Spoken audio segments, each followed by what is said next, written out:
soy Inés Cuadro, soy investigadora del Departamento de Historia del Uruguay, de la Facultad de Humanidades y Ciencias de la Educación. Me dedico ya hace más de 10 años a los estudios de género. En particular, mi interés está en lo que se llaman feminismos históricos, el origen y el comienzo, digamos, de los feminismos en el Uruguay de inicio del siglo XX. Es un periodo entre lo que sería como el entresiglo de los fines del siglo XIX y comienzo del siglo XX, muy fermental a nivel ideológico y político en el Uruguay. Coincide con el periodo que se ha denominado como el primer vallismo, que son las presidencias de José Valle de Ordóñez, y con otros procesos históricos importantes, como es el proceso de secularización, el incipiente proceso de industrialización, como con la gestación del movimiento obrero, y un periodo clave en el crecimiento poblacional dado justamente por la llegada de lo que se llama la gran inmigración, ¿no? Inmigrantes que vienen al Río de la Plata, que se mueven de una orilla a otra y que traen consigo también experiencias políticas y de vida de sus países de origen que de alguna manera movilizan a la sociedad receptora. En ese sentido, uno puede decir que hacia fines del siglo XIX la situación de las mujeres, por justamente su situación jurídica bastante desigual, ¿no? Pienso que las mujeres no tenían derechos políticos, no eran reconocidas como ciudadanas por la Constitución de 1830, por el Código Civil de 1868 en realidad eran consideradas como menores de edad, no tenían derecho a decidir el lugar de donde vivir, ni se podían estudiar, ni tenían la patria potestad de sus hijos, es decir, ni tenían el control de sus bienes materiales ni hereditarios. Entonces, esa situación, de alguna manera, empieza como a colapsar, empiezan a surgir voces que evidencian como esa desigualdad que era jurídica, pero que también era social y era moral, y habían como varios aspectos que empiezan a hacerse evidentes hacia el inicio del siglo XX. En ese sentido, podemos decir que las primeras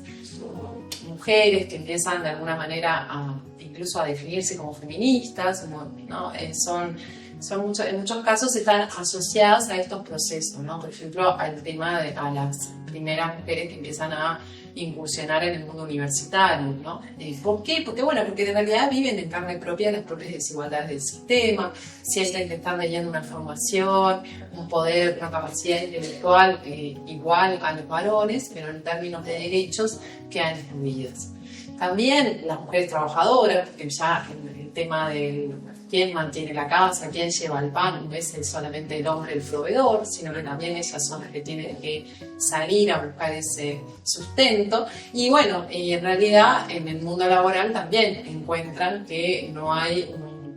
una legislación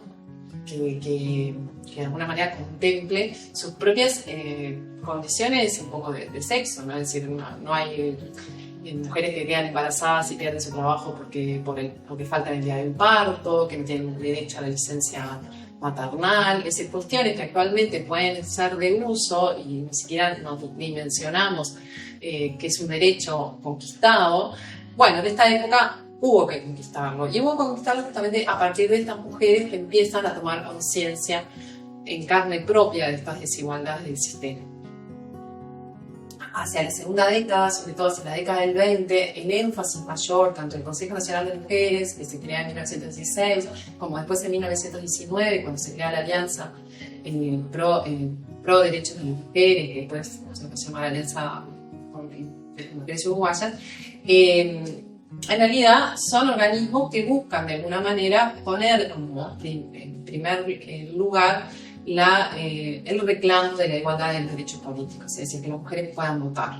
Algo que va a durar, pero que finalmente se va a conquistar en 1932. De todos modos, en realidad, en el discurso de las mujeres, insisto, no es un grupo masivo, son un grupo de mujeres, muchas de ellas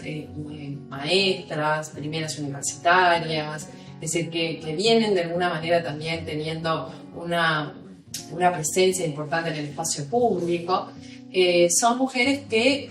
de alguna manera entienden también que los derechos políticos no solamente están vinculados con la posibilidad de votar, sino también con la posibilidad de ser representantes. Y ahí hay un tema interesante porque ellas se perciben de alguna manera como posibles representantes. Algo que en realidad va a ser muy ingrato en términos electorales, porque las primeras mujeres que logran acceder al Parlamento van a ser recién 4, que son las elecciones de 1942, y después en realidad nunca van a superar un número mínimo, nunca llegan a superar el 10% el porcentaje de mujeres que logran acceder a la representatividad parlamentaria hasta que se aplique la ley de cuotas. Entonces,